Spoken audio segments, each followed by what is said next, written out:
ኣብ ትግራይ ሕጊ ምኽባር ክጅመር እዩ ይብሉ ኣብኡ ዝበልዎ ሕጊ ምኽባር ክጅመር እዩ ብልጽግና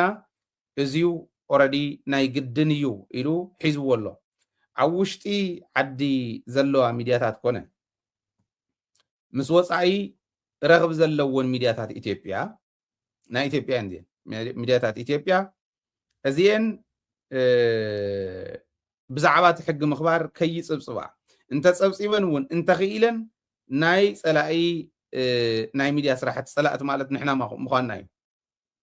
ናይ ትግራይ ሚድያታት ማለት እዩ ናይ ፀላኢ ናይ ሚድያ ስራሕቲ ዓብሊለን ፅቡቅ ዝኾነ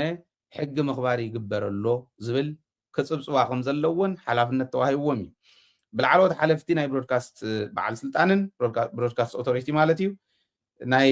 መረጃን ድሕነትን ናይ ኢትዮጵያ ተዓዚዘን ከም ዘለዋ እውን ኣብኡ ኣብቲ መድረኽ እዮም ገሊፆም ሕስታይ ማለት እዩ ሚድያታት ኢትዮጵያ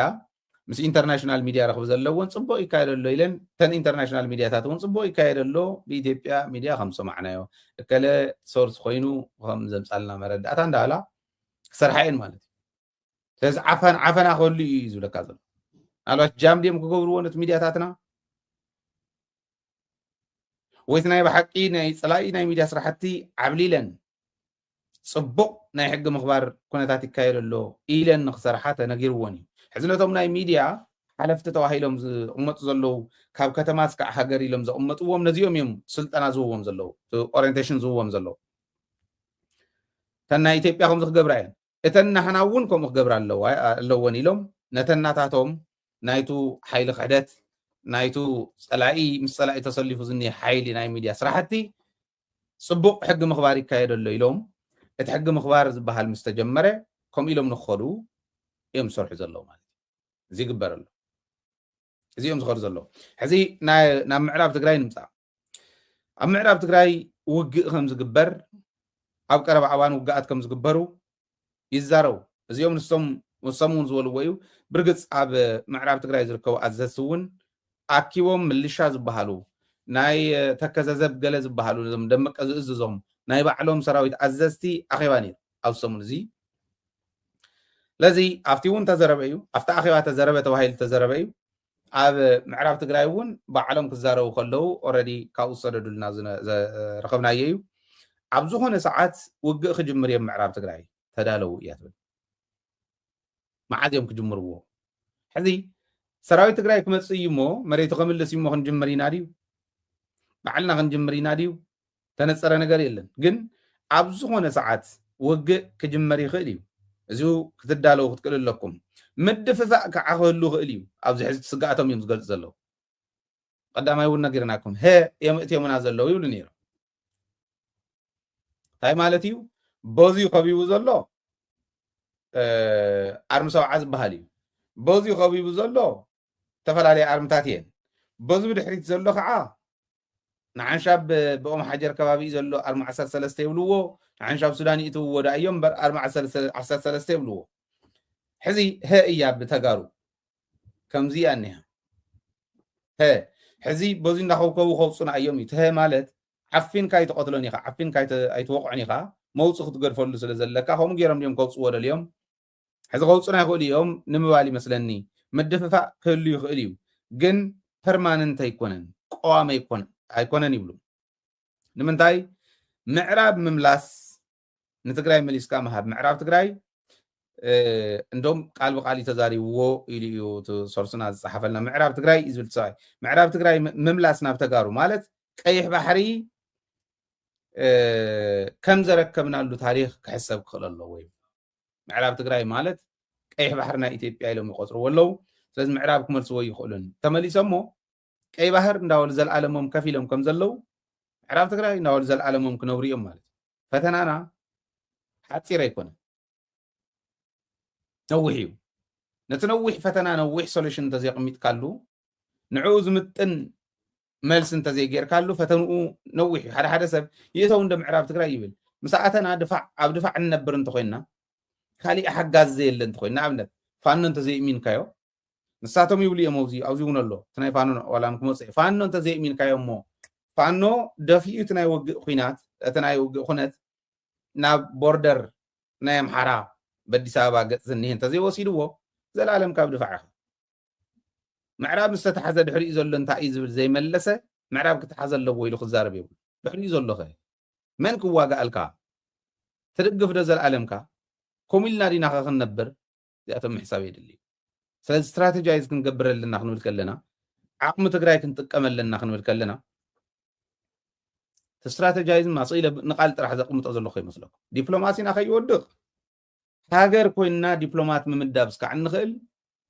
ዳያስፖራና ውዳበታት ወጠናኺሩ ፐብሊክ ዲፕሎማሲ ፕራይመሪ ናህና ናይ ትግራይ ዲፕሎማሲ ክንፊ ጌርና ክንወስዶ ኣለና ስትራቴጂ ንሱ እዩ ሓደ ፕራይመሪ ናይ ዲፕሎማሲ ክንፍና ኢልና እንተወሲድናዮ ፐብሊክ ዲፕሎማሲ እንታይ ማለት እዩ ዳያስፖራ ክውደብ ኣለዎ ዳያስፖራ እንተተወዲቡ እንታይ ማለት እዩ ዳያስፖራ ተወዲቡ በብ ዘለዎ ንናብ ዘለዎ ሃገር ኤምባሲ ክሰርሖ ዘለዎ ነገር ኣሎ ማለት እዩ ክሰርሖ ዘለዎ ነገር ኣሎ 33 ኤምባሲ ልዕፂና ዳያስፖራ ይዕፂዎ ዲፕሎማሲና ይዕፂዎ ሕዚ ከምኡ ክንገብር ንኽእል ዶ ነንባዕሉ ሰላም ዘይበሃል ሰብ ኮኒ ናይ ከለ ደጋፊ ይብል እሞ ባይዞ እዚ ድንቁርና እንዲ ትድንቁርና ግን ክቕረፍ ዝግብኦ ብስልቲ ብትምህርቲ ድንቁርና እዩ እንደብለፅዮን ዝድግፍን ጌታቸው ዝድግፍን ተባሂሎም ሰላም ዘይበሃል ኣብ ኢቨንት ዘይራኸቡ ኣብቲ ናይ ትግራይ ኢቨንት ዝኾነ ዘይራኸቡ እንድሕር ኮይኖም ዕሽነት እዩ ትዕሽነት ክቕረፍ ዝኽእል ብትምህርቲ እዩ ክስካዕ ክንዱ ኢና ተፈላለዩና ዘለና ስለዚ ምድፍፋእ ክህሉ እዩ ግን ፐርማነንት ኣይኮነን ምዕራብ ትግራይ መሊስካ እንተጋሩ ምርካብ ማለት ቀይሕ ባሕሪ ከም ዘረከብናሉ ታሪክ ክሕሰብ ይግባእ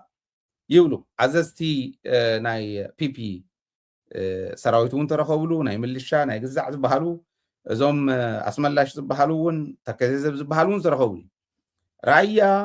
ብሓይሊ ንምሓዝ እውን ምድላው ይግበረሉ እዩ ይብሉ ኣብዚ ካሊእ ከዓ ዝመስል ራያ ብሓይሊ ንምሓዝ ምድላው ይግበረሉ ራያ ጸለምቲ ንኽእቢሎም እዮም ናይ ራያ ዝነበረ ሰራዊት ኣፍሪሶሞ ሕዚ ንዕኡ ፐርማነንት ልሒዝካ ንምቕፃል ደገን ውሽጥን ዘሎ ህዝቢ ክውደብ ኣለዎ መጀመርያ ዲፕሎማሲና እንታይ እዩ ክንፉ መሳርሕና ናይ ዲፕሎማሲ ህዝቢ እዩ ህዝባዊ ዲፕሎማሲ ኢኻ ተካይድ ፐብሊክ ዲፕሎማሲ ኢኻ ተካይድ ሚድያ እዩ ክሰርሑ ዝግብኦም ምሁራን እዮም ክሰርሕዎ ዝግብኦም እዚኦም ወዲብካ ምሓዝ እዚኦም ናባኻ ምቕራብ እምበር ነቲ ሓደ ልሙዓንቲ ነቲ ሓደ ፅባሕ እናበልካ እናባረርካ ኣይኮነን ዝኾነ ሰብ ክተባረሮ ከለካ ብዘይ ኣግባብ ኣሰላልፋ ዶ ገለ ዝበሃል ሕማም እኒሄ ኣነ ሓንጎል ዓሶ መሲሉ ንዓቶም ዘብስብሶም ዘሎ እዩ ዝመስለኒ ንሱ ግደፍዎ ኣሰላልፋ እዩ ፀገም ዘለዎ እንተልካ ኣሰላልፍኡ እንደቀይሮ እምኖ ኢትናተይ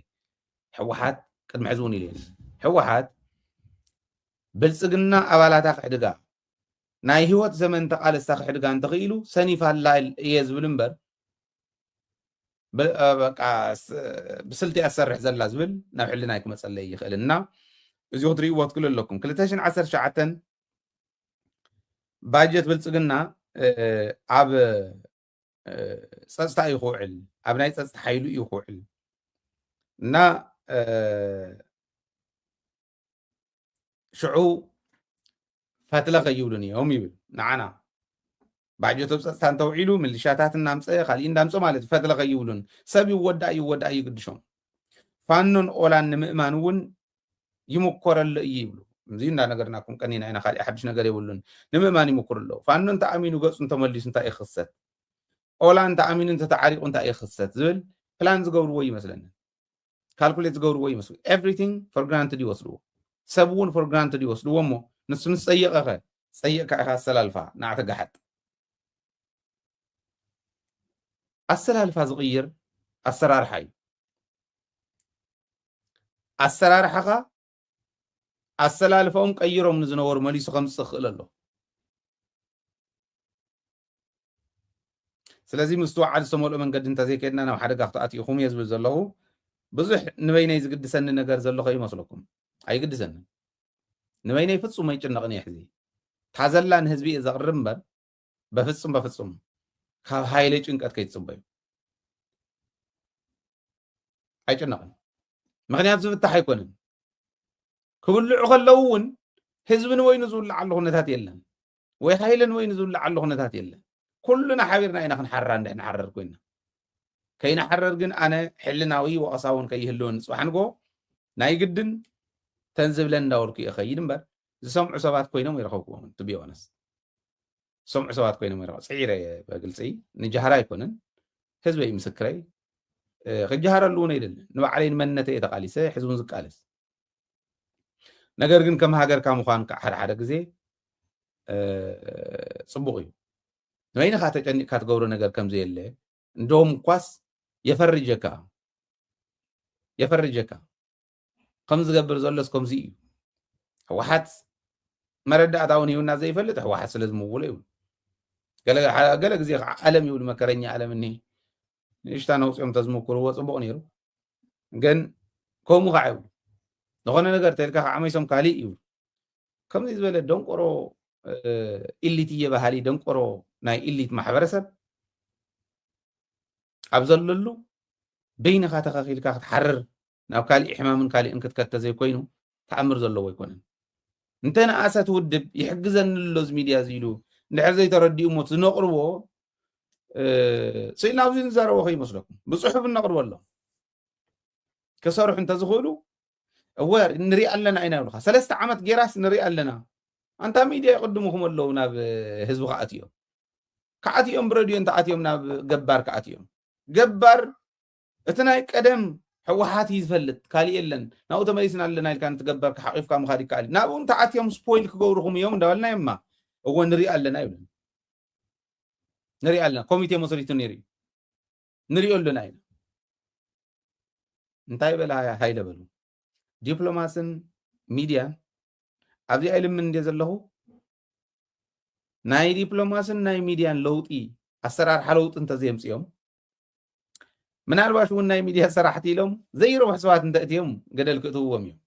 ናይ ዲፕሎማት ሰባት ኢሎም ዘይረብሑ ሰባት እንተእትዮም ገደል ክእትውዎም እዮም ስቕ እንተኢሎም ከዓ ሓቢሮም ህዝቦም ሒዞም ገደል ክኣትው እዮም ህዝብና ሒዝኩም ሞኸይትኣትኹም ፅዕሪ ኢና ዘለና ዓቕሚ ኩሉ እናተጠቐምና ክንፅዕሪ ኢና ኣነ ክፅዕሪ صباح نقول خصص يدلن بقنا يحلنا خص مالته لذي أزي حزم بدن بترديهم تمسيهم جن حجون حزبنا سكع زوج قلنا خافت زلنا اللي سكع النص كن سعرنا مسزبنا خوينا من مطرد ريول نوينا نشنا قلنا جنا يهل بقى فيد أبنا قبر إزغر سب حلنا سب كل جزء تصفى بزي بلو سلمت تبيلو أبز مرح عقمي إيد أنت وديقو ناس الموت إزغد ناس الموت مزغود بزحتر الله نحنا علامنا حنتية حزبنا أسكع عزوص زي عند دولنا هنكسلنا ذلو مرد أتان دهبنا نحزبنا قم زي أتقوروا لهم دولنا هنكلنا بالله انت يلوم فود كله حيرنا هنرينا حزبنا قن حزم مخي خدوا عهم سعرينا مالك كساب شعو ويانا نمكل خال يسرحنا يوم أولان فانون أسكع عزومنو قلتشن 10 شعاتن باجت ناي بلصقنا أبصراوي تجيرهم ويانا فلخ سكعتبل سكع زفتح رغبو تهزبو نصلشو وسكع زبتاتن سكع شعو ويانا سكع تبتاتن بوزينا سرحنا خنصن حنا يبلو ملشا سمين شوا ناب ولو ملشا أورومو خعا ناب سمين شوا نابكو 10 تغلب تشع زغناي أوروميا ملشا سلطنا ناب سمين شوا مسينا هنا تناي سمين شوا خعا ناب سمين ولو خيد نقورو لنا أزيو تتب ملشان بخالين دا سلطنا حيزو وخصن نحزدوليو كيدي درونات بلصقنا ون اب جوت خمس الله صنعنا لنا اب جوت الله ندحنا التواهيلو لانه علم زي التأمامون انديو قليل كوينيرو بلصقنا نمفراس اتزق لا غزي حزين لانه علم يتأمامون انديو لذي اب جوت تقميطو من الله ندحنا تكبحاله بجوتي ناي ديبو تصريح لني تقميطن كم زلوا ناي يونايتد عربي مريت سرحيت مخانن زين مسكم بلاتاتن تقميطن كم زلوا ون يقمطو هاجر دفع بدفع غيرهم مليء ما خمس اللون طعمي زياتهم بدن بصريح خان حزبي رعد اتخا غدفون دو تطنقون خبل مغباري قال نير ناي ميديا سرحتنا بمحرنيا بኦሮምኛ بتግርኛ بانجليزኛ بخالوت تسرحني ازيو اجندا وهابيت كغبرا نير تግራይ حزب اجندا تقباليت اجندا وهابيت يكونتن اجندا تقباليت زغونتلو بسنفنا مريحنت يوز بالامنتي زلنا انا زيناتي امنتي ኣብ ዙርያ ኣዲስ ኣበባ ኣብ ሰንዳፋ ኣብ ጫጫ ሸኖን ካልኦትን دفعتي سرحكم زلو بملشا أوروميا زحلو بفرقة زحلو بشفت زحلو دفعاتهم كم زلو زي أديس أبابا كأتيهم إذا مسجيهم زقورون دي أبستمرسوا بوتاتات أبكالوس بوتاتات ون كوابتات ون كم زلو أبزوري أجن غوندر زركو أنصار بيبي زتصل في عتقات نزيوم كتفو زخونو شمونتشح عتقات بيبي أمحرا عتقات بلصقنا أمحرا كم سلطنو نحد حدهم 10 شح من الشاي